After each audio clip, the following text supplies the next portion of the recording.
religião na sala de aula. A Comissão de Constituição e Justiça discute um projeto de lei que faz do ensino religioso uma disciplina obrigatória nas escolas públicas de ensino fundamental. O projeto de lei número 43 de 2003, de autoria do deputado Miguel Martini, do PSB, foi debatido em audiência pública com a participação de professores, religiosos e deputados. A proposição constitui o ensino religioso como parte integrante da formação básica do cidadão. O que motivou este pedido de audiência foi o projeto de lei número 43/2003 do deputado Miguel Martini.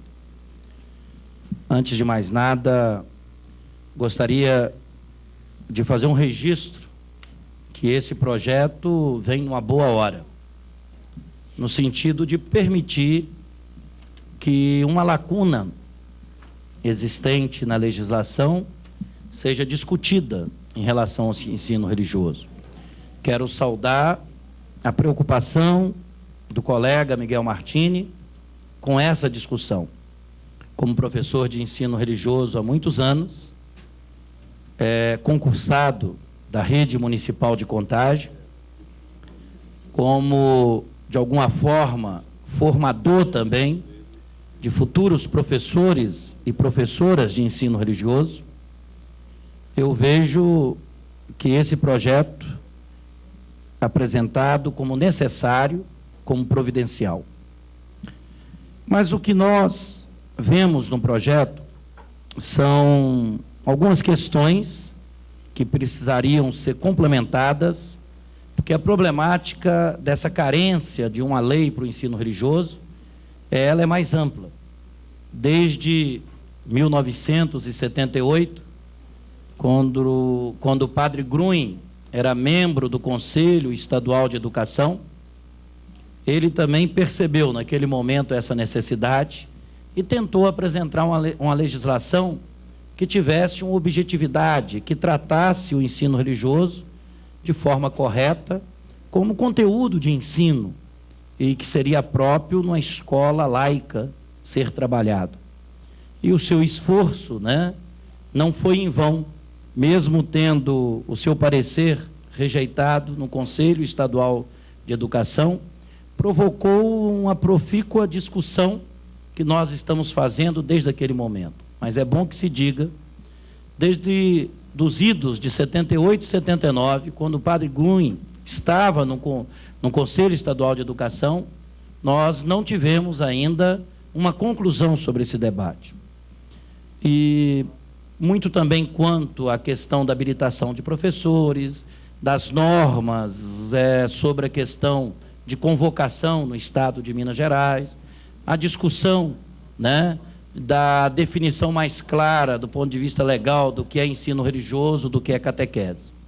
Agora, o projeto do Miguel Martini, ele carrega uma inconstitucionalidade que pode ser corrigida, e o que nós esperamos nesse debate.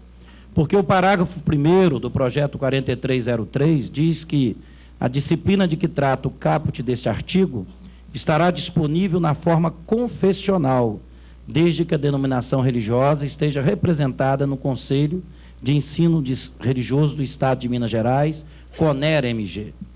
E o que a gente percebe que esta formulação fere um princípio da Constituição, da separação de Estado e religiões, e de alguma forma fere a nova LDB.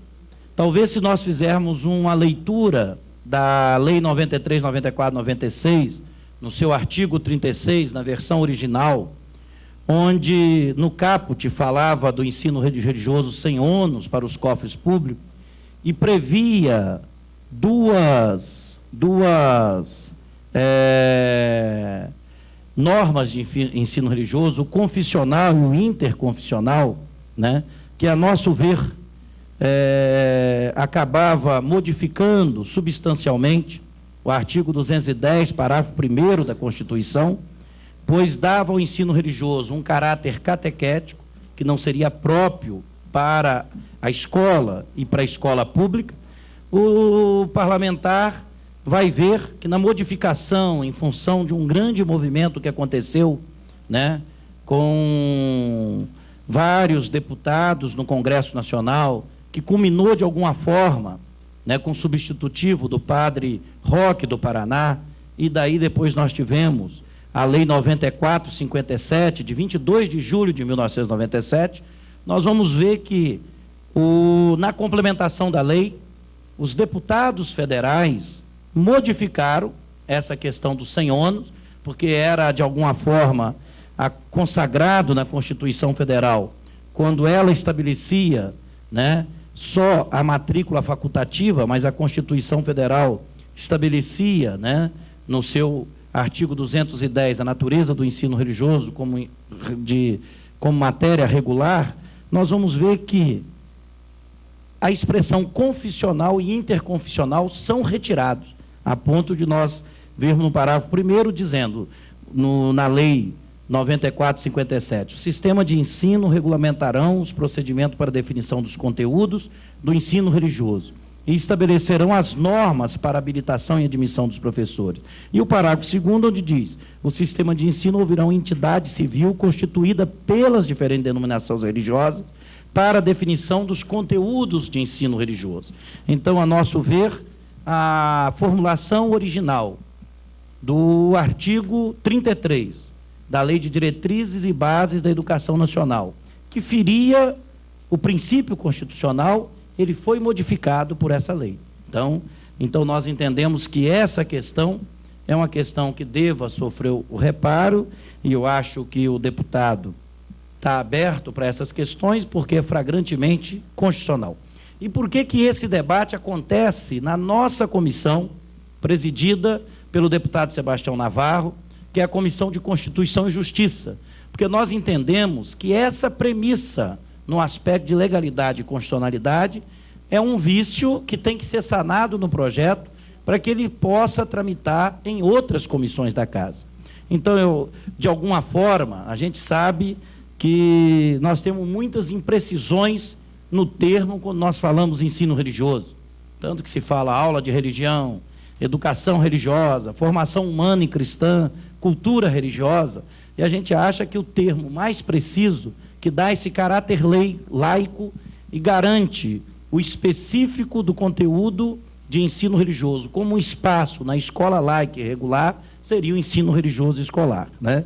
E entendemos que dentro dessa visão, como afirma o padre Gruen em uma de suas obras, né, que toda educação verdadeira tem algo a ver com religioso.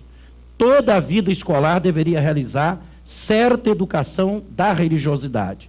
Só que isso não basta, tem que ser algo sistemático, daí a necessidade de uma disciplina específica para essa busca de religiosidade inerente ao ser humano. Então nós achamos que nessa concepção do padre Gruen, caracterizando bem claro essa distinção entre o ensino religioso e a catequese, que a catequese é específica das denominações de fé, dada nos espaços próprios, que não pode o Estado financiar culto, não pode o Estado estar sustentando nenhum tipo de culto, então seria preciso que essa distinção fosse feita. E ainda, me referenciando no padre Gruen, né, eu acho importante que essa educação da religiosidade tem algumas finalidades próprias, que seriam específicas do ensino religioso, e que nós temos que ver uma forma, como no substitutivo apresentado da CNBB, que com toda certeza vai ser enriquecido também pelo núcleo de professores de ensino religioso do Sindiúti, e que eu acho que o projeto tem que conter essas finalidades, que é como sensibilizar o aluno para a relevância da problemática religiosa, remover preconceitos e resistências relativos a ela, ajudar o aluno a questionar, deixar-se questionar, respeitar o questionamento dos outros, aprofundar a crença e as expressões religiosas do seu grupo e respeitar as dos outros, criticar os falsos absolutos que a nossa sociedade, principalmente uma sociedade marcada pelo mercado, uma sociedade neoliberal, né, quer de alguma forma impor a todos, e vivenciar práticas transformadoras, principalmente no que diz respeito ao senso de justiça, tão carente na sociedade que nós vivemos. Então, eu acho que, se nós estamos aqui, deputado Miguel Martini, pensando uma legislação própria para o ensino religioso, seria importante que nós contemplássemos essas características que são fundamentais ao pensarmos a questão do ensino religioso. Então, nesse sentido, o ensino religioso visa proporcionar ao aluno, sistematicamente, experiências formativas, informações e reflexões, que eu acho que são características de todas as disciplinas trabalhadas na escola, né, que o ajudem a cultivar uma atitude dinâmica, de abertura ao sentido mais profundo de sua existência em comunidade, e a encaminhar, assim, a organização responsável dos seus projetos de vida. E aí eu acho que também o projeto deveria pensar alguns limites que existem hoje para o ensino religioso. Primeiro, a questão do despreparo dos professores. Hoje nós estamos tendo cursos de pós-graduação, né, lato sensu, de especializações para a questão do ensino religioso. Em Montes Claros e na PUC já está se pensando a pedagogia com ênfase, mas eu acho que nós temos que caminhar para uma discussão sobre a questão própria de habilitação para a questão do ensino religioso. Então, eu acho que isso é uma lacuna importante na legislação, que resolve tanto numa discussão da questão de um concurso público para professor de ensino religioso em Minas Gerais. Eu acho que a lei, já que nós estamos aproveitando, vamos repensá-la totalmente, e normas mais claras e mais objetivas para o processo de convocação de professores. O segundo limite é a questão de improvisações nas grades curriculares. Infelizmente, hoje, o ensino religioso é muito improvisado nas grades curriculares. Acaba servindo para alguns especialistas de educação para tapar buraco na dificuldade de se fechar, muitas vezes, até o próprio horário, o quadro de horário das escolas. E muitas vezes o Estado, em função de professor não ter carga horária completa em algumas escolas, faz essa improvisação, colocando professor de matemática, de português, de história, de geografia, improvisando em 2, 3, 4 aulas, para que ele complete a carga horária e não seja obrigado a se deslocar da escola. Isso é um verdadeiro absurdo. E o terceiro limite, eu acho, que é a questão do ambiente cultural, que hoje é um ambiente cultural muito pragmático, que cada vez mais nega essa busca do sonho, da utopia, e aí acaba achando que não se tem espaço para o ensino religioso escolar. Então, eu gostaria que esse debate, nós chegássemos, né, realmente a uma conclusão que fosse além do aspecto da mera constitucionalidade, porque é uma problemática providencial, né, que vem numa boa hora, e que a gente conseguisse sair daqui com uma legislação boa na questão do ensino religioso, que dirimisse essas dúvidas todas e que representasse uma qualidade maior da disciplina, do trabalho com a disciplina em salas de aula, que representasse realmente um ganho maior. E eu acho que essa casa, essa Assembleia e o projeto do deputado Miguel Martini podem ser provocadores para a gente criar esse ambiente. E aproveito para agradecer também a presença de todos os convidados, da Comissão de Constituição e Justiça, do relator da matéria, deputado Paulo Pial, e do presidente, que desde o primeiro momento se colocaram abertos para que a gente fizesse essa discussão e aprofundasse esse tema. Eu passo a palavra ao Frei Leonardo Lucas Pereira, que é professor do Instituto Santo Tomás de Aquino. A questão da educação, do ensino religioso, porque é um dos assuntos mais apaixonantes, porque nós descobrimos, talvez tardiamente, que a educação merece, pelo menos tanto quanto a geografia, tanto quanto a história, tanto quanto a física, a química, de ser estudada nas escolas. Nesse sentido, o projeto do deputado Miguel Martini fala de maneira muito apropriada. O ensino religioso deve ser disciplina obrigatória. Obrigatória. Acho que está mais do que na hora de nós resgatarmos, né, a importância da religião. Não dá para entender o mundo de hoje sem a gente entender um pouquinho de religião, né? O Bush, o Saddam, o Gaddafi, os Khomeines da vida, estão todos aí, não é? O Bin Laden, os atentados, os fundamentalismos, os fanatismos. Se nós acreditamos na importância do fenômeno religioso para a cultura geral das pessoas, então me parece que é lógico que a matrícula deveria ser também obrigatória. Não é? Se você quiser entender um pouco da cultura, um dos aspectos mais importantes da cultura é a religião. É isso? A respeito da confessionalidade, me parece que haveria um certo consenso, né? Nós não queremos ensinar, digamos, nós não queremos dar catequese. Nós queremos ensinar, eu diria, os dogmas das religiões, eu acho que sim.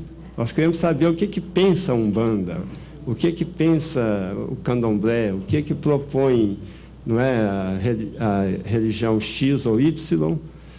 E nós vamos ter que dar isso, né? Quais são os dogmas fundamentais, digamos, da Igreja Católica?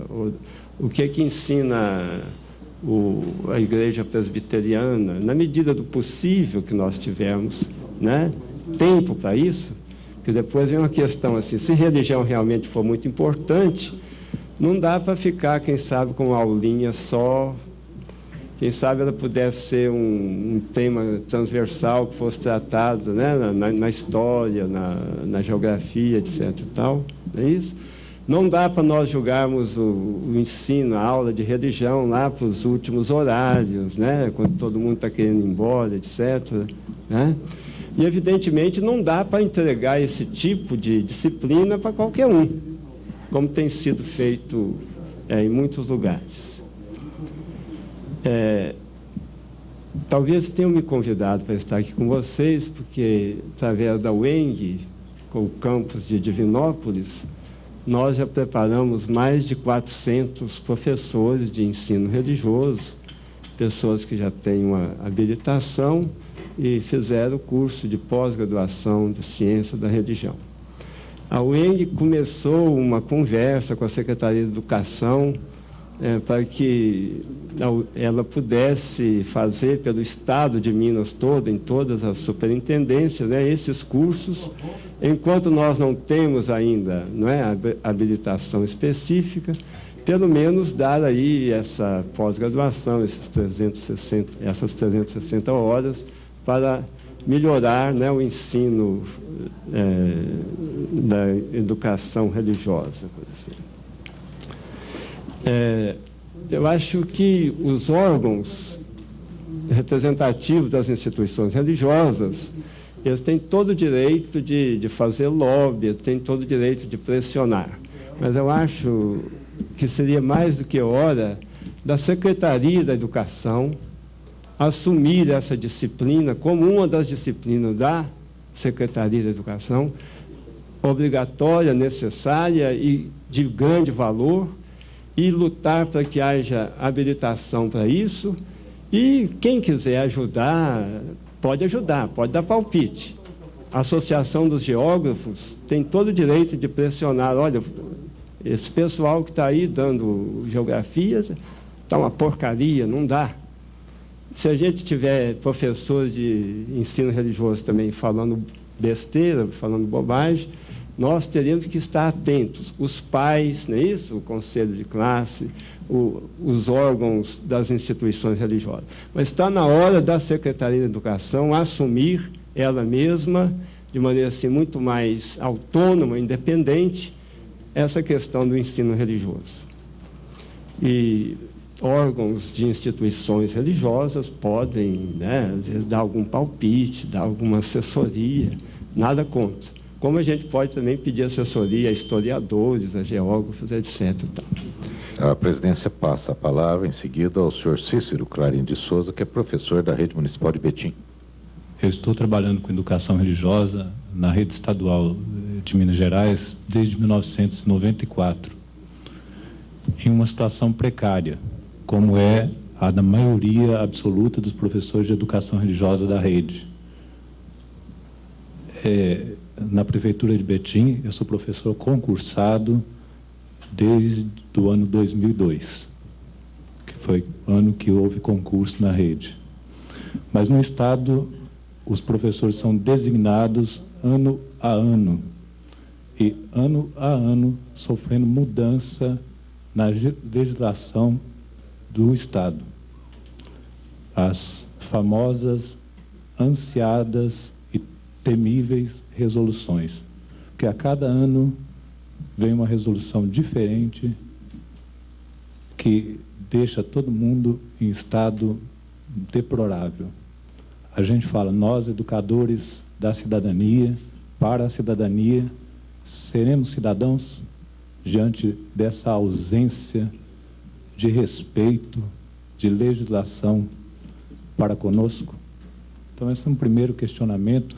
Foi através deste questionamento que, desde o início deste ano, vários grupos de professores de educação religiosa no Estado começaram a se reunir e falar: chega, nós precisamos começar a falar a nossa voz. Até agora, várias instituições têm falado em nosso nome, mas nós temos sido muito pouco ouvidos.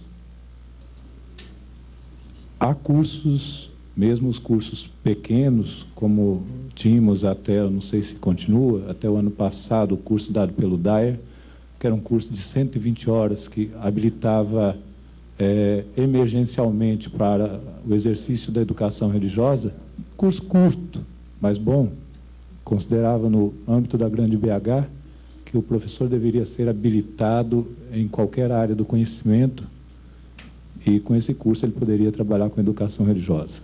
Tinha uma noção de antropologia, uma noção de filosofia, uma noção de sociologia, da religião, metodologia específica para a questão da educação religiosa. Bom, o fato é que as resoluções nos atropelavam, e temos, então, no Estado, caso até de um ou outro deputado, de pessoas com vários anos que trabalham na educação religiosa e que, se hoje fossem trabalhar a educação religiosa no Estado de Minas Gerais, não conseguiriam trabalhar porque a legislação mudou. Até o ano 2000, havia uma legislação no Estado que garantia que quem estava trabalhando, que tinha tempo, estava em primeiro lugar nas habilitações. Concretamente, em 1996, até o ano 2000, quem tinha pós-graduação em ensino religioso estava em primeiro lugar, e a partir do ano 2000, ano em que a PUC Minas criou o curso de pedagogia com ênfase em ensino religioso, esse curso passou a ser, quem terminava esse curso passou a ser o aluno considerado habilitado e, portanto, ocupando o primeiro lugar. Aqui é importante ressalvar que não há nada contra esse curso. O que se discute como professor de educação religiosa, que a gente sente na pele, é a desconsideração pela história. História que são história de pessoas que dedicaram, às vezes, uma vida inteira. Não é o meu caso, eu tenho apenas 8 anos de educação religiosa, mas pessoas que dedicaram 10, 20, 30 anos à educação religiosa e que, de repente, não mais que de repente, foram atropeladas por legislações quase que casuísticas e que não têm vez na educação religiosa. Em relação ao projeto do deputado Miguel Martini, nós andamos conversando sobre ele e aqui já foi dito pelo deputado Durval Ângelo e deputado Martini que já há uma concordância em relação à confessionalidade. Isso deve ser esquecido. A prática da educação religiosa no Estado de Minas Gerais, salvo os enganos que existem de profissionais que não estão capacitados, é uma prática de um ensino religioso interconfessional, que respeita toda e qualquer denominação religiosa, que respeita toda e qualquer religião. E mais do que isso, respeita inclusive as não religiões, que é esta postura da educação religiosa.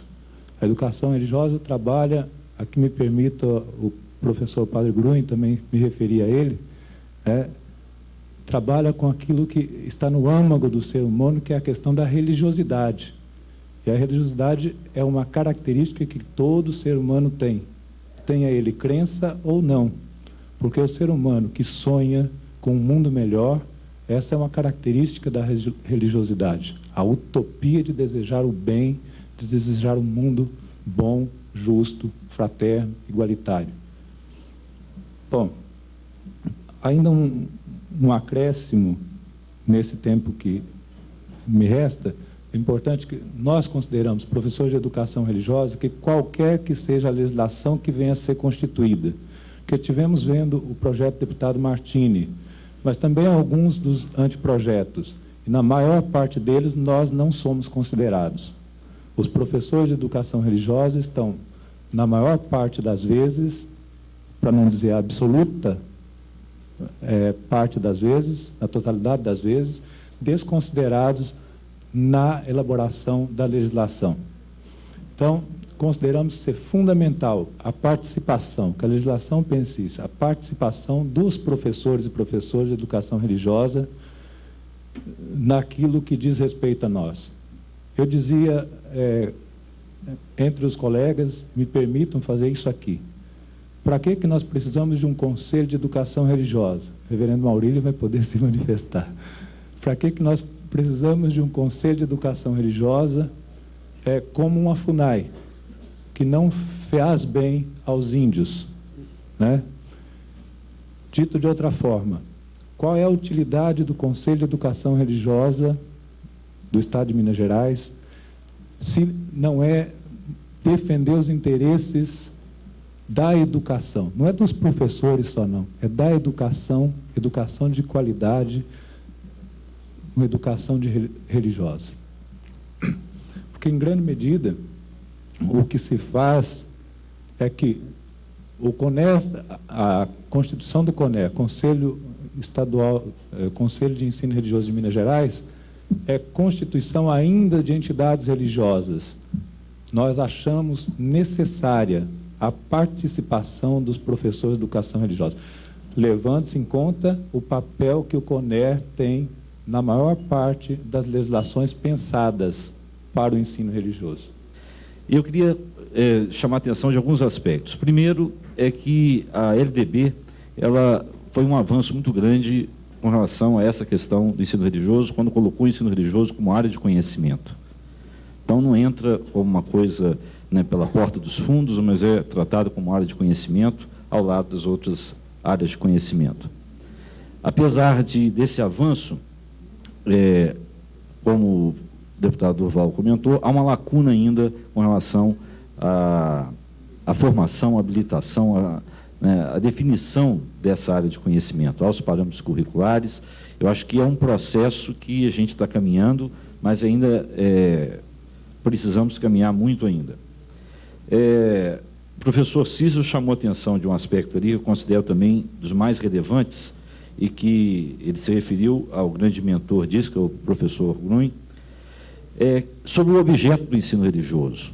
Então, aqui está uma questão essencial para ter claro em qualquer projeto. É a noção de que essa expressão religiosa ou religioso, ele não é tomado no sentido estrito de qualidade que se refere à religião. É na perspectiva da religiosidade, como característica antropológica fundamental. Ou seja, todo ser humano precisa de um sentido para viver. E aqui eu considero que a educação religiosa, o ensino religioso, constitui, dentro do âmbito da educação, das disciplinas mais importantes, porque ela trata justamente de educar a qualidade do sentido da vida das pessoas, a profundidade do sentido das vidas.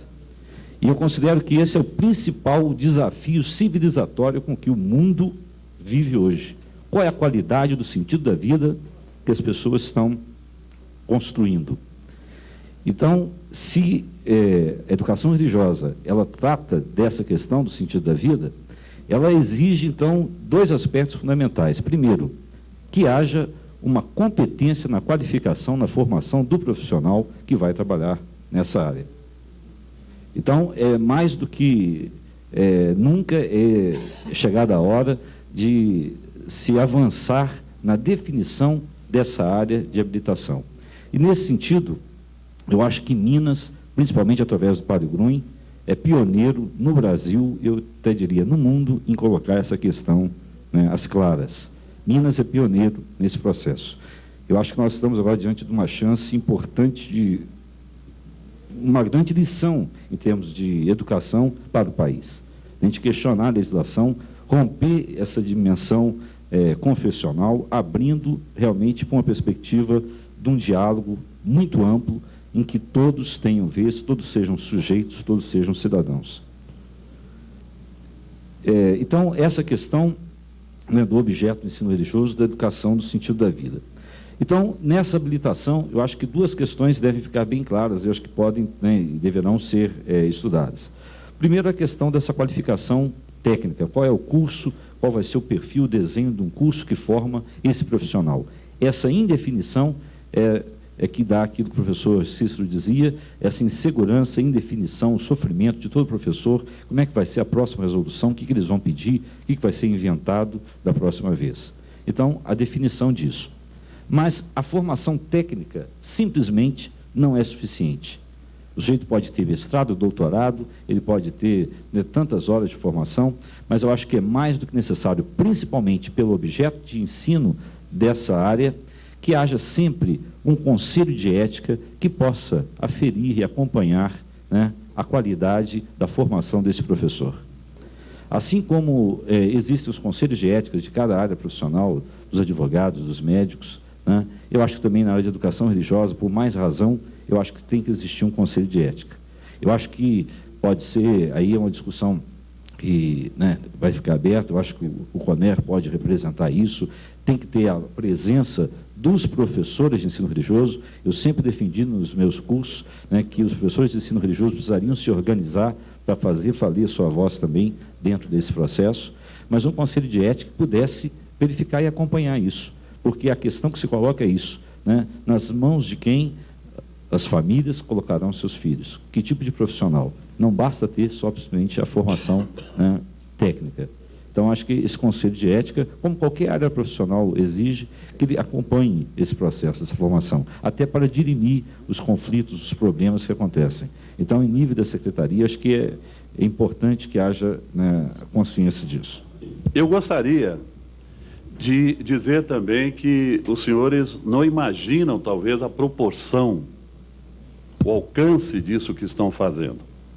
Porque nós que estamos atuando há muitos anos no ensino religioso, Padre Gruen certamente é um dos primeiros, né? Muitos e muitos anos. O nosso sonho é ver o ensino religioso amparado em Minas Gerais. Não à mercê de secretaria que muda a cada legislatura, e mudam as cabeças, mudam as posições, entra quem gosta, entra quem não gosta do ensino religioso, e nós somos muitas vezes prejudicados a retrocesso na caminhada do ensino religioso, porque na secretaria algumas pessoas não gostam, como é o caso atualmente. Nessa legislação, o CONER, ou os representantes do ensino religioso em Minas Gerais, não foram consultados nem uma vez a respeito de nada, não foram chamados para nenhuma reunião, nada do que se fez até agora em termos de ensino religioso passou por uma, digamos, pequena, né, consulta ou pedido de colaboração àqueles que representam o ensino religioso em Minas Gerais. Eu devo dizer que, para aqueles que não sabem, o CONER está há alguns anos já, depois de legalmente criado, com o estatuto registrado. Essa é a minha segunda gestão.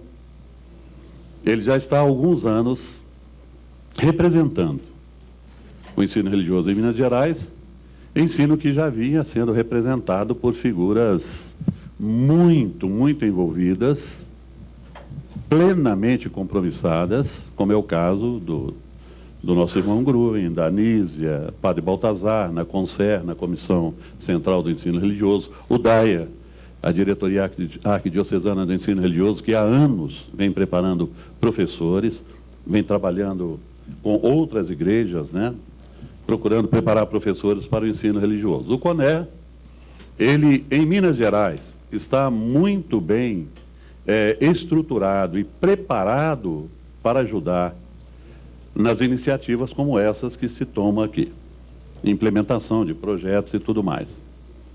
Só que nós não temos tido, talvez, a abertura e a oportunidade para agir o tanto que gostaríamos.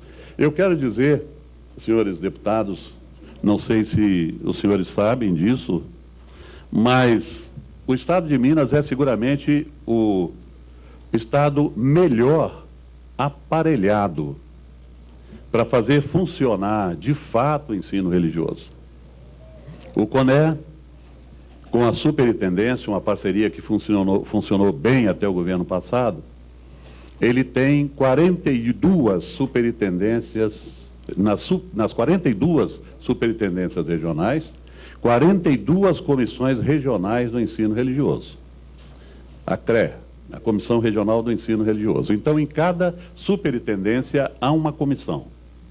Nessas comissões estão especialistas em educação, padres, irmãs de caridade, pastores, as associadas do CONER são todas, nós vamos falar sobre isso, né, de religiões hoje representativas. Então, nessas comissões estão componentes do pensamento religioso, não só de Minas Gerais, mas do Brasil. Em nenhum estado do Brasil existe uma organização assim. Essas comissões já se reuniram aqui em Belo Horizonte por 2 vezes em congresso para discutir as nossas dificuldades, problemas e esclarecer dúvidas. Então, o CONER, ele tem esse braço regional que procura atender as superintendências a cada uma das 42 existentes. No CONER nós temos, na diretoria, a Igreja Católica, na pessoa do diretor do DAER, o padre Antônio Francisco, temos a Igreja Luterana, a Assembleia de Deus e a Igreja Metodista. E no nosso estatuto, o estatuto do CONER, está prevista a não confessionalidade, o cuidado muito grande para que haja uma plena participação de todas as religiões que hoje existem no Brasil, cada uma ocupando o seu espaço.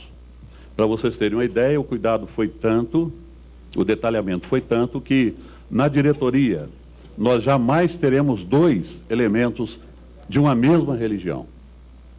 São 4 elementos, presidente, vice-presidente, secretário e tesoureiro, e nunca haverá 2 de uma mesma religião, exatamente para que as decisões sejam tomadas, né, equitativamente.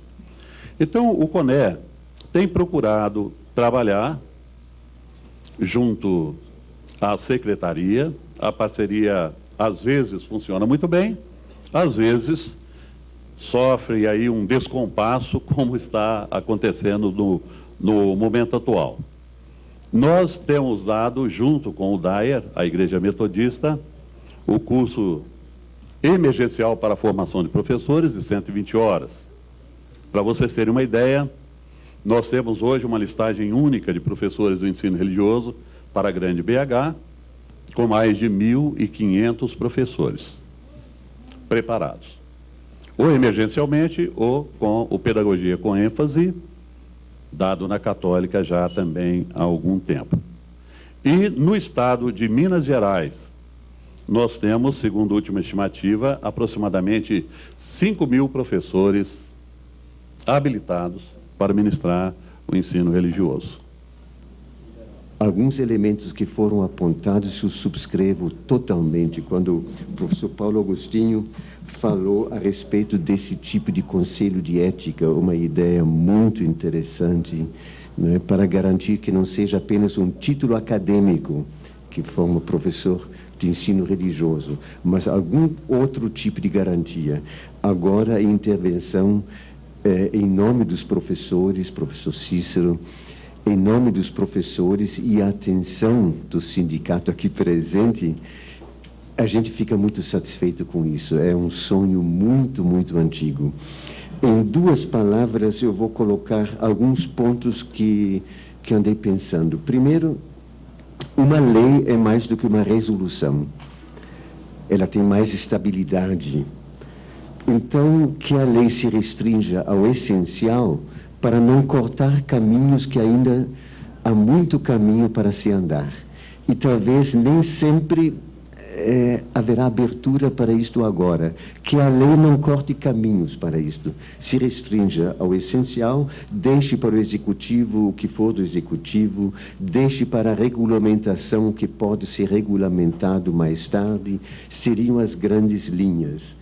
Segundo, eu diria que esta lei procure sim encaminhar com coragem o modelo que desejamos há dezenas de anos para o nosso ensino religioso, que de fato não seja apenas a resposta das religiões, mas hoje, mais ainda do que ontem, seja também a resposta daqueles que optam por aquilo que eu chamaria uma terceira opção. É a minha religião, é outra religião ou nenhuma religião. Eu não vejo representatividade daqueles que optam por não praticar uma religião. A religiosidade não é monopólio das religiões, eu quase diria muito pelo contrário. Existe muito espírito religioso, muita profundidade, muita busca de sinceridade, de humanidade fora das religiões. Então, o ensino religioso daria um belíssimo exemplo de religiosidade se acolhesse primeiro não apenas o cristianismo, porque nós falamos de interconfessional, mas está na nossa, eu também como padre, né, na nossa família cristã, onde estão os espíritas, onde estão os umbandistas. E às vezes existem algumas cláusulas que são uma maneira perfeita de excluí-los. Por exemplo, quando exigimos algum tipo de qualificação de pós-graduação, etc., que eles não têm. Inclusive porque não é do ramo deles. Mas eles podem ser grandes peritos em humanidade. Então, o que nós desejaríamos, um ensino religioso totalmente normal dentro do sistema de ensino, que não precise de nenhum tipo de pequenos extravios para cá e para lá. O próprio professor Cícero falou disto. Nós poderíamos dispensar vários tipos de organização que nós temos no ensino religioso, do momento que nós devolvêssemos ao Conselho Estadual da Educação e à Secretaria de Estado de Educação aquilo que é desses 2 organismos. Né? Então, talvez agora, no momento de transição, ainda será necessária a ajuda desse e daquele, mas que se caminhe para uma para uma inclusão total do ensino religioso no sistema. Isso não é entendido, mesmo ainda fica no inconsciente a questão das religiões. A própria lei 94/75, quando no parágrafo 2º diz os sistemas de ensino ouvirão entidade civil constituída pelas diferentes denominações religiosas, eu perguntaria por que só pelas denominações religiosas? As denominações religiosas têm longa experiência nessa área, sejam ouvidas, mas em igualdade com todos aqueles que por enquanto estão sendo excluídos porque não professam uma religião.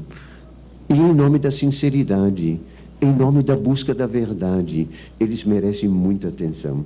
Então, este seria o segundo ponto. O terceiro ponto realmente era este, não é? As benemerências do CONER estão sendo evidentes. As CRERES, evidentemente.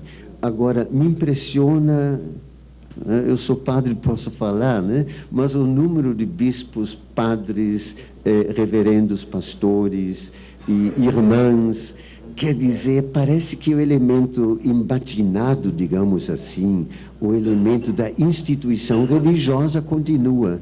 Isso mostra que a lógica das religiões continua dominando na legislação, não somente na nossa estadual, mas na legislação federal. Não é? Esta lei ótima, mas fala das denominações religiosas. Como me sentiria eu se não tivesse denominação religiosa, mas fosse pessoa que busca, como são tantas? Então, às vezes tem um pouco a impressão que a colher demais nesse angu, remexendo nesse angu, não é? Atrapalha mais que ajuda. Ora, realmente, o grande amigo deputado Durval Ângelo, uma satisfação para mim, sempre que eu revejo, mas o parecer do Conselho não foi rejeitado pelo Conselho, ele foi retirado de pauta porque era ano eleitoral. Os bispos do Leste 2 pediram ao senhor governador que não aprovasse, caso fosse aprovado, porque na casa, no Conselho, ele tinha todo o apoio, né? Na secretaria teve todo o apoio, os bispos pediram, isso está nas atas do Leste 2, da Assembleia dos Bispos do Leste 2. Então eles pediram que ele não aprovasse, caso chegasse a ele, e ele deu a palavra. Então o Conselho, por uma questão também de gentileza, retirou o anteprojeto, o projeto retirou de pauta. Essa que foi a história, né? Mas eu diria, de 81 para cá, já devíamos ter tido tempo de ultrapassar esta fase de transição. Nós ainda estamos numa fase de transição para a educação da religiosidade que nós queremos. Por isso eu diria que essa lei ajude a apressar o momento da chegada. Então, quanto menos camisa de força houver na lei, melhor ficará. Né, dará mais amplidão. Com a palavra, a professora Anísia Figueiredo. Destacamos a grande contribuição que está sendo prestada pelos respectivos setores da Assembleia Legislativa, envolvidos e comprometidos com esta causa, incluindo outras questões relacionadas, ao mesmo tempo em que cumprimentamos a todos pela competência e interesse com que têm tratado as questões públicas.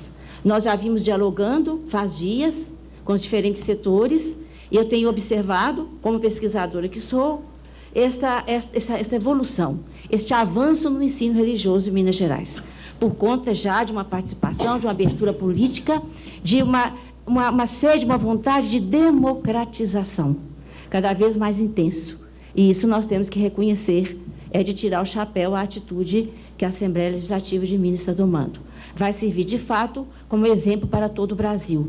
Eu vou necessitar desse documentário, porque eu faço parte de um grupo nacional, talvez seja eu a única que estou aqui do grupo nacional, há 18 anos integrada, acompanhando a Assembleia Nacional Constituinte desde 85, 86, 87, depois a Assembleia Estadual Constituinte e a toda a elaboração da LDB, depois de ter sido professora de todos os níveis possíveis do ensino, da pré-escola ao ensino médio, e trabalhando toda a vida com professores, e hoje trabalhando com professores que atuam em sala de aula. Quer dizer, eu vou um pouquinho entre a prática da sala de aula, a legalização do ensino religioso e a evolução, os caminhos pelos quais esse ensino religioso passa para poder chegar lá onde nós queremos. Eu destaquei aqui 3 aspectos, porque são muitos, e eu tinha que enxugar e registrar um pouco para me policiar, para não ir além do tempo. Então, vou ver se consigo. 3 aspectos que a gente priorizou. Primeiro, tem alguns aspectos importantíssimos dos nossos antecessores aqui, que já, com grande competência, demonstraram. Eu não vou repetir o que eles disseram, mas apenas vou fundamentar algo mais. Dentre esses aspectos, merece atenção neste momento, como alvo de maior ponderação, dados os avanços do ensino religioso em todo o Brasil, em nível nacional. Nós estamos acompanhando desde o Rio Grande do Sul até Fortaleza, o Brasil todo. E nem sempre Minas Gerais está muito à frente, como sempre esteve. Nós temos que recuperar o nosso lugar. o nosso lugar de grupo de reflexão, de impulso. Nós vimos na primeira República, Minas Gerais foi que deu o chute inicial para desencadear um processo muito grande para evoluir o pensamento relativo ao ensino religioso e garantir o ensino religioso nas escolas públicas outra vez. Depois nós vimos nos anos 70 a guinada que o ensino religioso dá por conta da grande contribuição do padre Gruen, com as suas ideias pioneiras de separar as coisas, de colocar o ensino religioso no ambiente dele em nível escolar. Bom, hoje a gente já está um pouquinho lento, precisamos apertar mais o passo, em termos de reflexão, em termos de organização, em termos de compreensão dessa disciplina enquanto área de conhecimento. Então, nós gostaríamos de destacar esse lado. É o primeiro aspecto, a compreensão do ensino religioso como disciplina integrante de um currículo escolar, agora denominado educação religiosa, e entendida como área de conhecimento inserida no conjunto de 10 áreas. É algo novo, são apenas 3, 4 anos de reflexão. O segundo aspecto relativo a um 5º artigo de um substitutivo alinhavado que a gente recebeu e pôde trabalhar um pouquinho nele aqui da Assembleia, né? Referente à resolução número 16 de 2000, da Secretaria de Estado de Educação. Por incrível que pareça, eu sou membro também da CONSER, desde a sua criação em 1991. Eu participei dos 2 períodos, um primeiro período da CONSER e o segundo período último da CONSER. Eu tenho algumas considerações a fazer nesse sentido, uma vez que nós estamos buscando um caminho novo, destacando esses aspectos salientados aqui pelo padre Gruen, que são extremamente importantes. E nós somos também do mesmo grupo de estudos, que é o da CNBB regional. No momento estou no grupo da CNBB nacional, mas também da CNBB regional, do qual também o padre Gruen faz parte, a Maria Lúcia, que está aqui presente, e outros membros. Então, o terceiro aspecto pretende apontar algo mais sobre a relevância do papel de uma lei procedente da Assembleia Legislativa. Como diz o padre Gruen, não pode ficar em detalhes agora. Ela tem que ser a mais enxuta possível, não é? Resgatar aspectos prioritários e deixar os aspectos mais secundários, que são também relevantes para outras leis menores, outras instâncias, não é? Então, desse sentido, deveria priorizar como seu papel fundamental a regulamentação das leis menores, das leis maiores, não das leis menores. Estaria resgatando aquilo que está na LDB, alterada pela Resolução 9475 de 97. Essa é a função da Assembleia, é regulamentar essa lei, para que ela seja bem cumprida em Minas Gerais, para que ela aponte caminho para a organização do ensino religioso, para que ela resolva o problema do professor de ensino religioso, aí entre as cruzes e as caldeirinhas, na sua vida profissional, para que nós sigamos o exemplo de Santa Catarina, que conseguiu achar o seu caminho através da mobilização da grande força criada pelos próprios professores. E hoje já são todos concursados, com uma vida mais tranquila. E a gente trabalhou lá em Santa Catarina, em Joinville, num desses cursos, e adquiriu experiência nesse campo. Minas tinha tudo para ser a pioneira, adotar o caminho que Santa Catarina adotou muito antes, desde 1974, quando foi impedido um grande projeto desencadeado pela Universidade Federal de Juiz de Fora, naquele tempo também barrado, impedido, como foi barrado e impedido o projeto do padre Gruen. Eu tenho esses projetos todos em meu poder, porque eu trabalho na pesquisa. Então, eu acredito que Minas vai ter daqui para frente um momento novo no ensino religioso. Essa é a nossa grande esperança, com o apoio da Assembleia, com o apoio de todos os setores envolvidos, Sintiúte, as organizações não governamentais, o CONÉ, com seu grande apoio dado até agora, as comissões todas, né? A própria Secretaria reassumindo o seu lugar, o seu papel, né? Compreendendo melhor qual é esse papel. Então, quanto ao primeiro aspecto, que seria relativo à hermenêutica, né, o binômio ensino religioso, que é portador de significado filosófico e pedagógico. Nós não podemos perder de vista. Essa hermenêutica, a primeira palavra ensino, passa pela sua condição de pertença a um sistema. O padre Gruen disse isso, o sistema de ensino. Este é regido por princípios e critérios amparados pela própria legislação de ensino, pelos projetos políticos pedagógicos procedentes desses, pelas propostas pedagógicas consequentes, por uma linguagem adequada ao ambiente escolar, pelo diálogo com as demais disciplinas e outros princípios mais. Seriam muitos, ficaríamos aqui a tarde inteira estudando sobre isso. Em se tratando do ensino religioso, esta sua condição de pertença ao sistema de ensino no ambiente escolar nem sempre é entendido no Brasil e em Minas Gerais também. Muitos setores ainda não entendem. Prevalecem tendências em tratá-lo como elemento do sistema religioso e até mesmo com reforço do aspecto eclesial, tanto da linguagem como na organização. A disciplina acaba sendo um duplo monstruoso, segundo as categorias de René Girard. É de dentro e é de fora ao mesmo tempo. É de dentro do sistema de ensino enquanto garantida pela lei maior, mas tratado como religião, dependente do sistema religioso. É o que Padre Gruen acabou de esclarecer para a gente. E eu falo aqui por escrito. Eu tentei escrever porque são assuntos que me interessam mesmo deixar claros para não haver equívocos.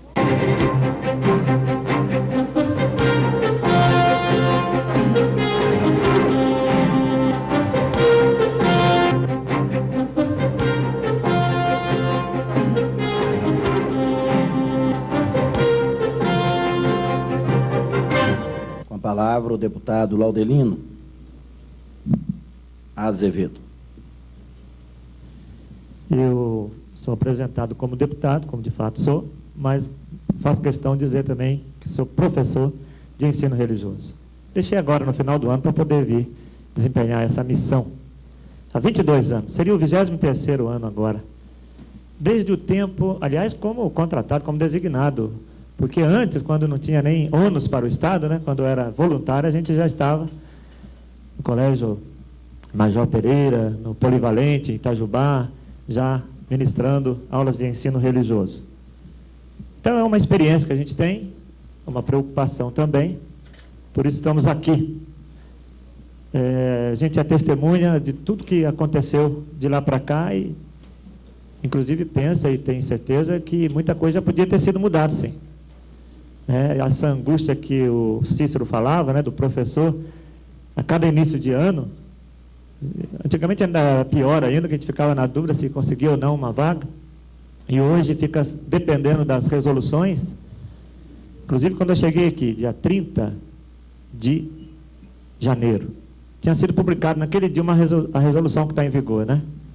Dia 1º, a nossa posse, dia 2, domingo, dia 3, tivemos uma reunião de 4 horas quase, né, lá no Sindiúte, para ver o que podia fazer ainda. Professores de 15, 16 anos estavam fora, porque ali a resolução estava estabelecendo para habilitação o curso de pedagogia com ênfase em ensino religioso, em primeiro lugar, em segundo seria pós-graduação, em terceiro.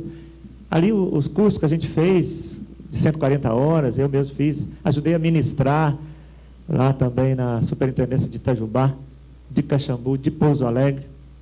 Não se considerava nem esses cursos que foram feitos, foram muito bem feitos, inclusive, né? Então isso, sem entrar no mérito também, que a gente não acompanhou diretamente, mas apenas para ilustrar e mostrar que o ensino religioso fica à mercê, né, de resoluções, né, muitas vezes feitas por pessoas que não têm o conhecimento de causa. Acabou de mudar o governo estadual. A secretária é nova também. Muitas pessoas lá da sua assessoria novas. Então, de repente, sai uma resolução assim. Além de criar e de fazer uma injustiça com profissionais, acaba também prejudicando o próprio ensino religioso. Porque essa alternância de professores, professoras, né, muda muito. Acaba prejudicando o próprio conteúdo. Daí a importância de se fazer essa lei. Naquele dia, 3 de fevereiro, né, a gente lá na Sindiúte começou a preparar a lei, uma lei. Tem que fazer uma lei? Tem. Para deixar bem claro como é que vai ser. Tanto o ensino religioso como tal, como disciplina, etc., como a figura do profissional, da profissional de ensino religioso.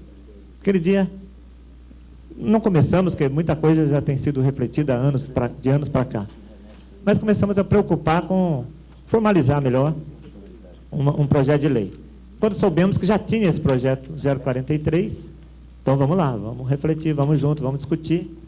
Também participamos de reuniões com a CNBB, fomos convidados para ir, nós fomos lá junto com a comissão, sempre acompanhando uma equipe de professores de ensino religioso, juntamente com o Sindiúte. Então nós estamos aqui com essa preocupação.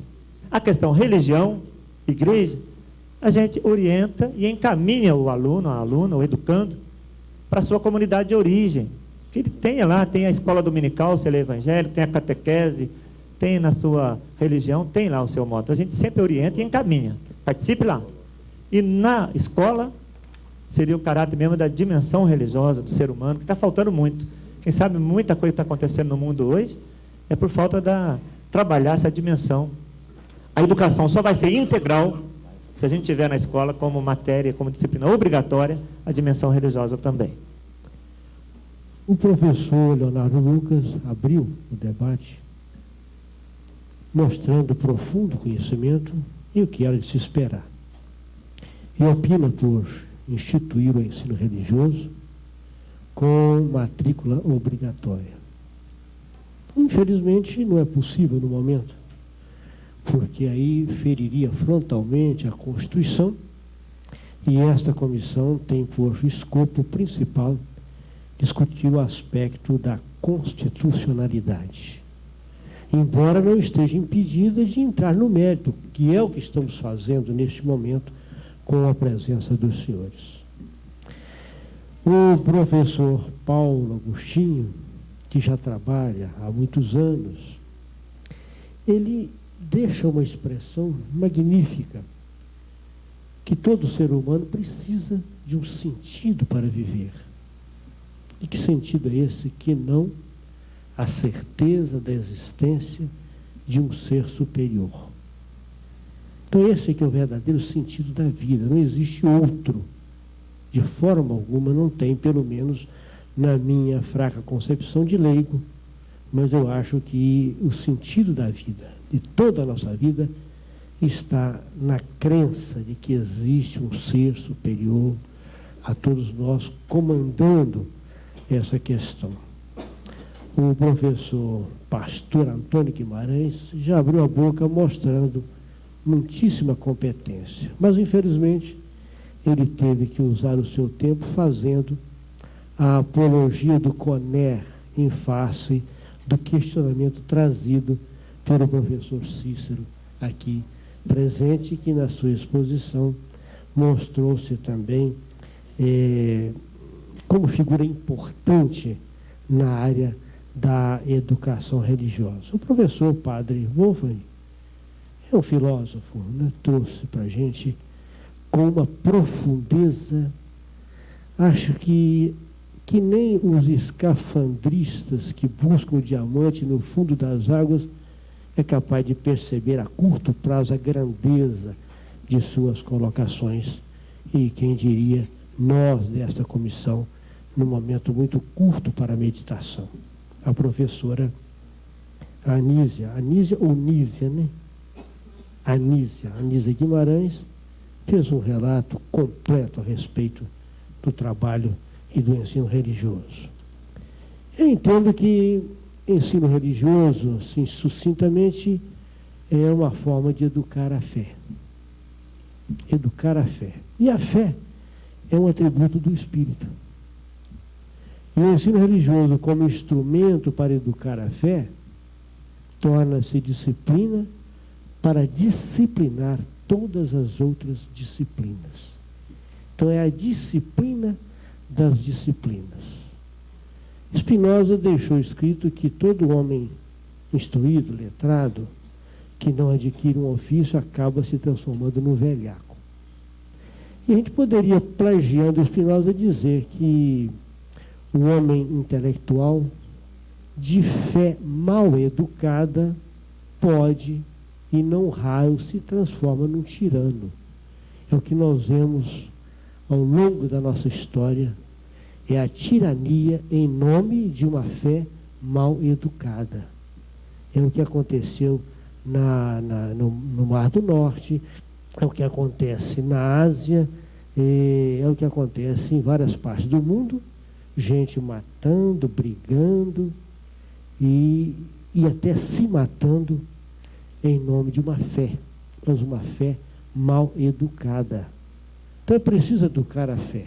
E a fé, sem dúvida alguma, é o que há de mais importante para que nós nos submetamos a esse ser supremo que comanda a nossa existência.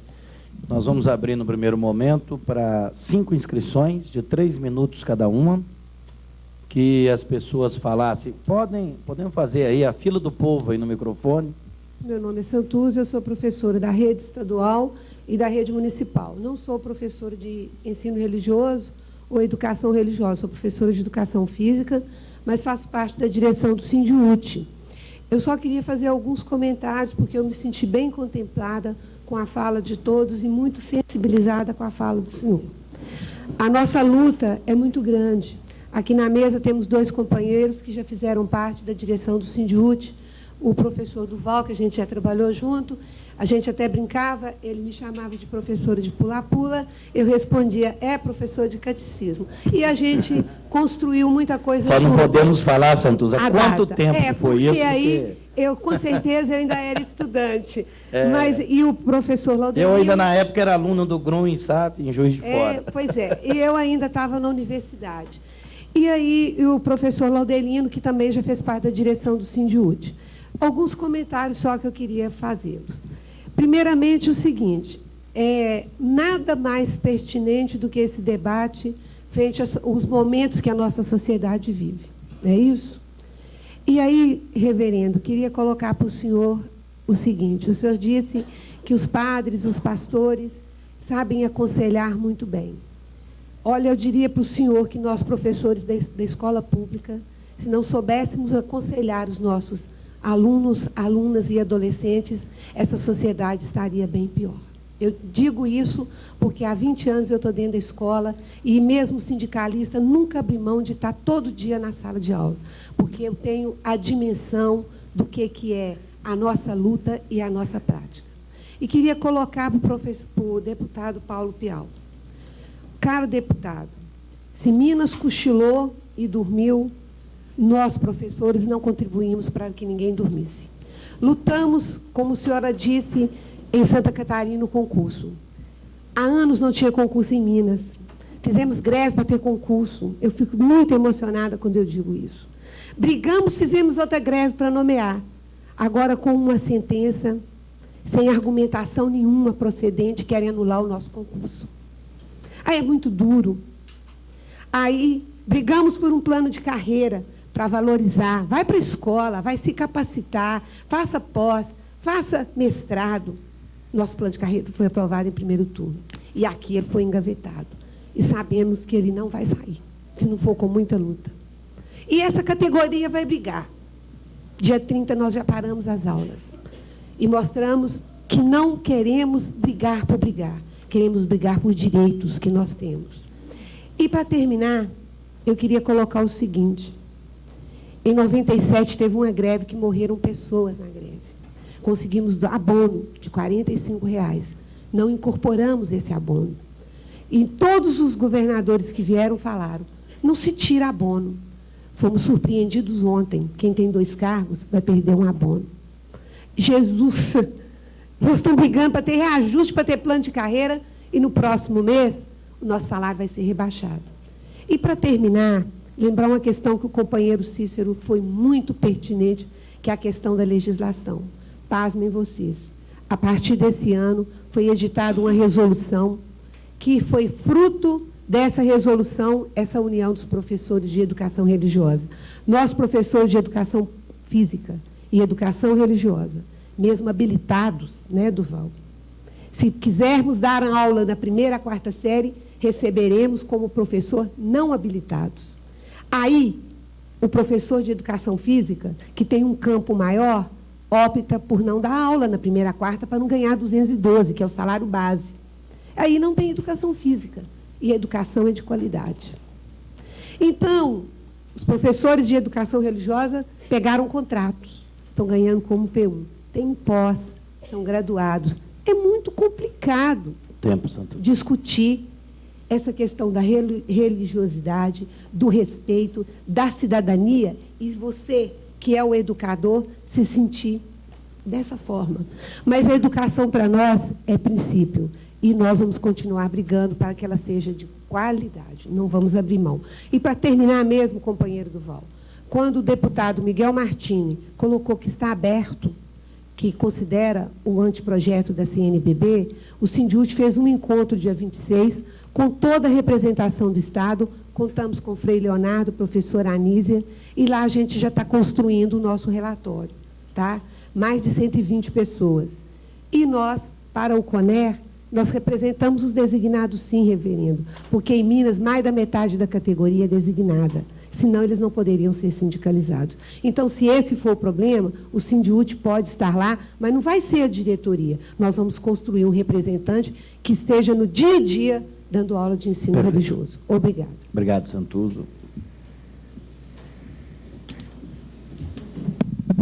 Meu nome é Maria Lúcia, eu sou da equipe da Regional Leste 2, do CNBB, e do DAER, e professora de alguns colegas aqui, inclusive do Cícero, né? Um prazer maior é de ver vocês aqui se organizando. Isso é ótimo. Eu queria apenas reforçar algumas coisinhas das falas que estão presentes na sugestão da CNBB. A primeira coisa, quando a gente pede a obrigatoriedade para o aluno, que é inconstitucional, em vez de pedirmos uma coisa que é impossível, que a gente reforce o possível que já aconteceu. O obrigatório para a escola. Esse obrigatório para a escola, eu vejo que é imprescindível mencionar na lei que ele seja ministrado, o ensino religioso, em todas as séries e ou ciclos do ensino fundamental.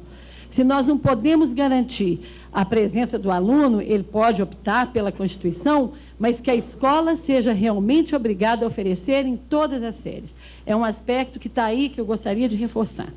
Um outro aspecto, o padre Gruen mencionou muito bem, o artigo 5º da CNBB, 5º também do substitutivo, quando vai dizer das comissões, né, do caso da Concer, para a gente não engessar as questões, não colocar nome na comissão. Não é interessante para nós ter uma Concer, é interessante abrir uma forma de diálogo entre o CONER, este sim é uma figura que deve ser reforçada, porque é da Lei de Diretrizes e Bases, né, da 94/75, o CONER é uma figura nacional na legislação. Então, ele tem que ser reforçado. A Concer não, a Concer é uma forma, é um lugar de se sentar para conversar. Então, que deixemos a Secretaria livre na sua forma de organizar essa conversa com os professores. Agora, o terceiro ponto, que é o crucial, eu digo sempre professor nas minhas aulas, que eles deveriam se organizar, que eles deveriam estar presentes, que eles deveriam estar sentados nas instâncias que cuidam dos problemas de ensino religioso. E na nossa sugestão da CNBB, quando diz assim, os sistemas estadual e municipal de educação garantirão os direitos do professor de educação religiosa, dispensando-lhe o mesmo tratamento dado aos demais profissionais da educação, isso é muito bom, mas eu fico pensando até que ponto essa afirmação genérica vai realmente contribuir, porque em todas as resoluções de ensino religioso isso estava mencionado. No entanto, nós não temos um concurso para professor de ensino religioso, e eu trago aqui a fala de uma aluna. Quando o Estado precisou de nós para lecionar educação religiosa, ele ofereceu o curso que estava disponível no momento, 120 horas. Depois, aceitou uma pós-graduação. Depois, ele simplesmente nos descartou.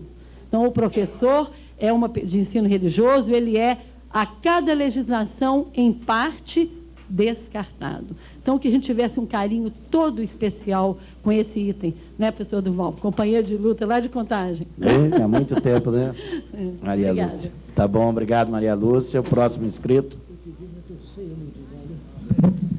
Padre Marcelo do Carmo Ferreira, eu trabalho no Departamento Arquidiocesano de Ensino Religioso. Nós trabalhamos lá com os cursos emergenciais, que o Cícero já mencionou, e trabalhamos também numa outra função mais burocrática, que é o credenciamento dos professores de ensino religioso. Eu quero fazer mesmo um comentário a respeito de várias das posições que foram apresentadas de modo brilhante aqui, e eu começo lembrando justamente a importância desse lugar privilegiado onde nós estamos, onde temos os representantes do povo mineiro trabalhando, discutindo em cima de um assunto que é privilegiado dentro da formação do ser humano e dentro da escola. porque eu acredito que o ensino religioso tem um papel privilegiado em vários sentidos, em muitos sentidos, o deputado Hernando Batista já salientou muito bem. E por ser um lugar privilegiado, a Assembleia, e por ser um lugar privilegiado, a sala de aula ou de encontro de ensino religioso, é que eu queria pedir que a lei a ser elaborada na Assembleia fosse uma lei bastante abrangente, talvez não especificando detalhes, mas abrangente sim, porque o que nós temos no momento é uma flutuação muito grande. E se formos deixar à discrição do Poder Executivo, que é um poder eleito, mas que não presta contas, não ausculta tanto o povo quanto esta Casa Legislativa, nós corremos o risco de manter a mesma situação de anomia ou de variação ao sabor dos ventos, de acordo com problemas político-eleitorais de momento, com interesses corporativistas, de pressão localizada, aí sim, não de lobbies religiosos, mas de lobbies interessados em outros aspectos relacionados à escola. Eu pediria, eu insistiria que fosse uma lei realmente abrangente, situação do professor, que é um poder eleito, mas que não presta contas, não ausculta tanto o povo quanto esta Casa Legislativa, nós corremos o risco de manter a mesma situação de anomia ou de variação ao sabor dos ventos, de acordo com problemas político-eleitorais de momento, com interesses corporativistas, de pressão localizada, aí sim, não de lobbies religiosos, mas de lobbies interessados em outros aspectos relacionados à escola. Eu pediria, eu insistiria que fosse uma lei realmente abrangente. A situação do professor, ela precisa ser olhada também agora, para que nós não tenhamos uma injustiça continuada, uma injustiça que vai sendo repetida ao longo do tempo. É muito importante, sim, que o Conselho Estadual de Educação, que a Secretaria de Educação, cada um assuma o seu papel. Mas eu insisto no fato de que esse é um lugar privilegiado para perceber a realidade e sedimentar tudo aquilo que já existe de bom na caminhada de Minas Gerais, para que possamos caminhar, para que possamos realmente progredir e ir adiante. E eu queria, de modo especial, só registrar os parabéns ao Paulo Agostinho com a sua ideia relativa à questão de um conselho de ética, que eu vejo talvez fosse o lugar por excelência de manifestação ou de presença das entidades religiosas para assessorar e para cooperar com o ensino religioso em nosso Estado. Obrigado, Padre Marcelo. João. Sou João Pereira Pinto, coordenador adjunto do curso de Pedagogia com ênfase em ensino religioso da PUC Minas. O coordenador é o professor Padre Antônio Francisco, faz parte do CONER. Bom, inicialmente, eu queria reforçar o que, aliás, já tinha dito no seminário do dia 26, promovido pelo Sindiúte. Esse projeto de lei, se porventura seria interessante ele recolher efetivamente substitutivos. No entanto, ele tem um mérito que a gente precisa de parabenizar e reconhecer, de colocar os professores de ensino religioso frente a frente, fazer com que os professores se encontrem. E, de outro lado, já foi considerado a grandeza, efetivamente, de pensar a legislação que traria, de fato, o ensino religioso para o lugar de área de conhecimento, com tudo aquilo que ele significa. Eu queria fazer aqui a apologia, do Pedagogia com ênfase em ensino religioso. Seguidas vezes, parece que escapa alguma informação com relação à existência desse curso, e ele está olhado um bocado com ciúme nesse momento, na medida em que ele foi colocado pela resolução da Secretaria de Estado da Educação como um curso que privilegia o professor formado na pedagogia com ênfase em ensino religioso. Ele é fruto de muita luta, criado no ano de 1996. Eu, recentemente, estou há 2 anos trabalhando com a pedagogia com ênfase em ensino religioso, então eu me incorporei ao curso depois de um longo trabalho de um monte de colegas que vieram constituí-lo efetivamente. Então, a sua primeira turma já foi formada em 2000. E a sua preocupação vem muito de encontro, com isso que nos colocava a professora Anísia, de buscar efetivamente um estudo do significado filosófico e pedagógico do ensino religioso. Então, ele tem essa ênfase, e inicialmente ele foi colocado com 600 horas específicas, de história do livro sagrado, de teologia, de ética 1, ética 2, história do cristianismo, e hoje ele tem um estágio específico no ensino religioso e algumas horas dedicadas à metodologia do ensino religioso. Então, nesse sentido, eu queria dispor, porque no momento a gente está coordenador em exercício, uma vez que o nosso coordenador geral está afastado por motivo de saúde, colocar à disposição esse projeto e dizer que o curso em si, ele não pleiteia nenhum privilégio, muito antes, pelo contrário, ele se preocupa com essa formação do ponto de vista do significado filosófico e pedagógico do professor de ensino religioso.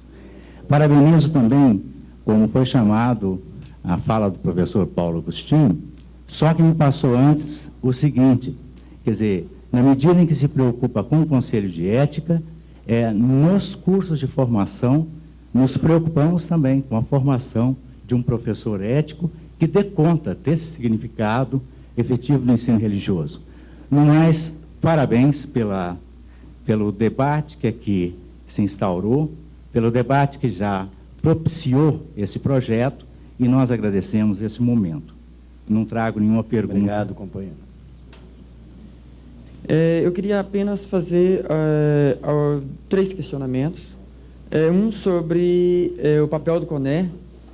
Realmente, na LDB, fala da constituição de uma entidade civil e fala que essa entidade civil deve constituir denominações. Porém, o CONER, o próprio estatuto, exclui as religiões não cristãs. Lá não tem nenhuma religião não cristã no momento.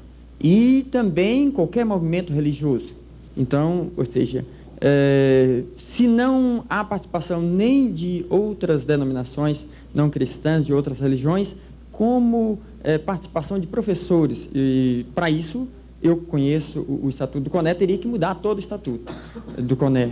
E, se realmente está aberto, eu gostaria que como fazer isso e que isso realmente fosse aberto à participação dos professores e também das outras denominações presentes em Minas Gerais, inclusive as denominações não cristãs e ainda outros movimentos, diria, com cunho religioso, mas que não constitui uma entidade religiosa.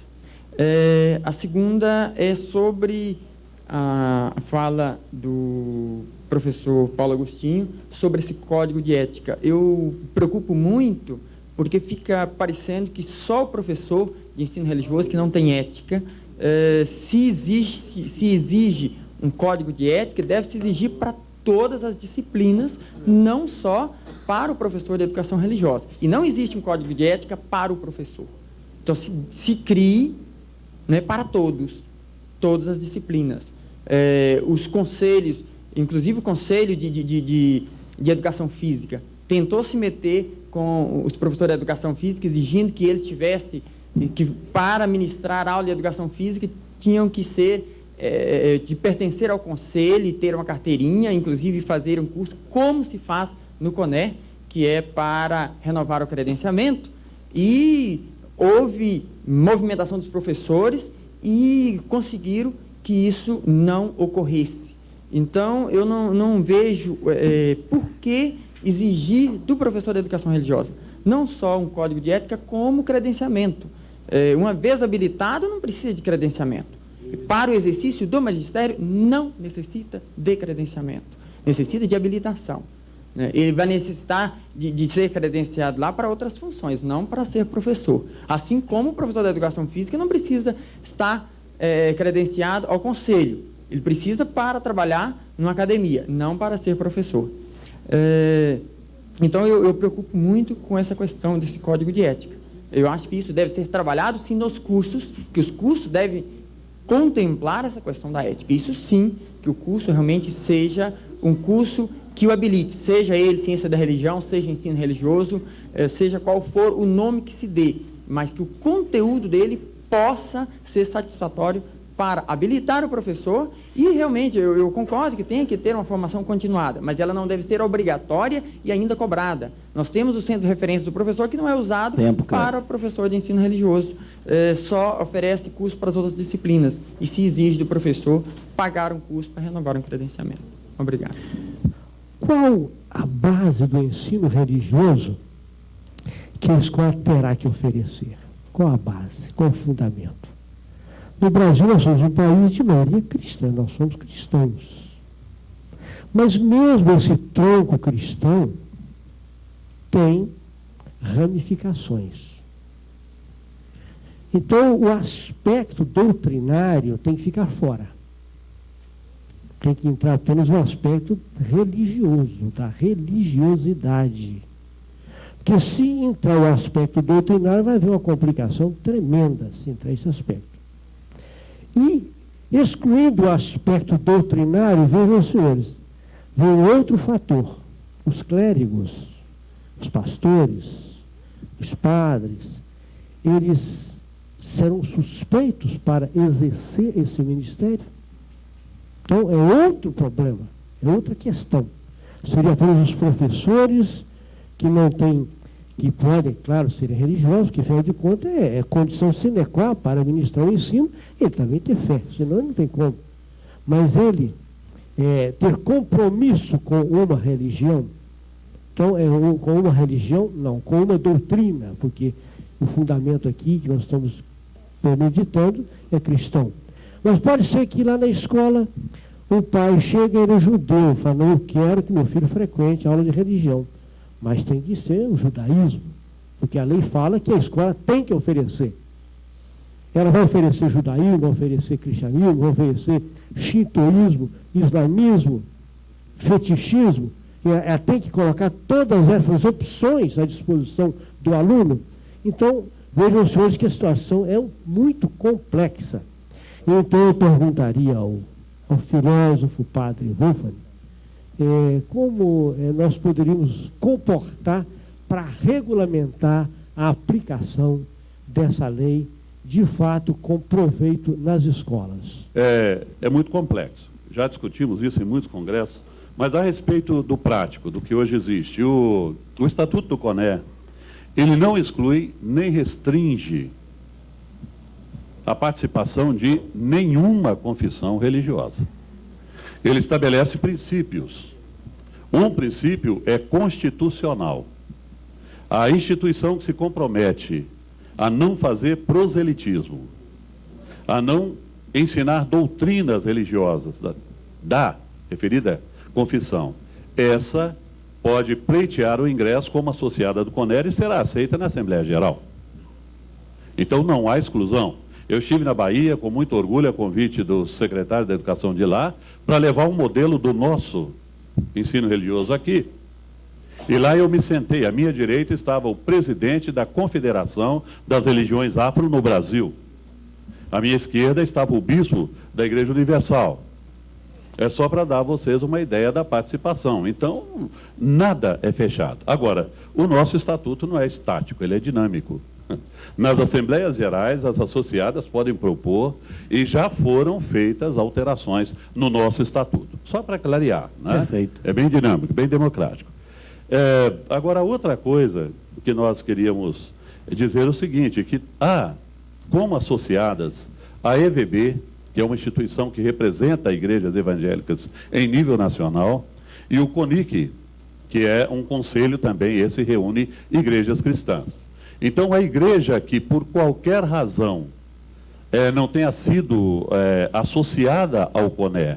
A instituição religiosa, ela, através da EVB e do CONIC, tem acesso a todos os privilégios, inclusive credenciamento de professores, pelo CONE, desde que referendada por essas entidades que representam.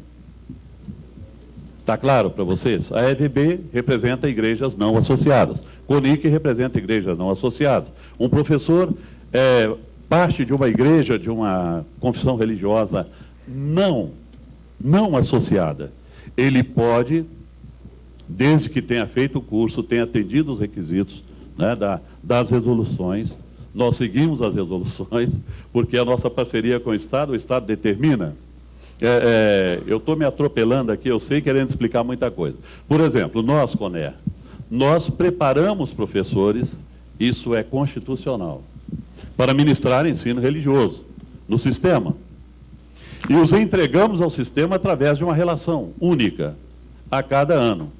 Daí para frente, gente, queridos defensores dos professores, do Sindiúti e tudo mais, nós não falamos nada e não temos direito a nada e não nos ouvem para nada.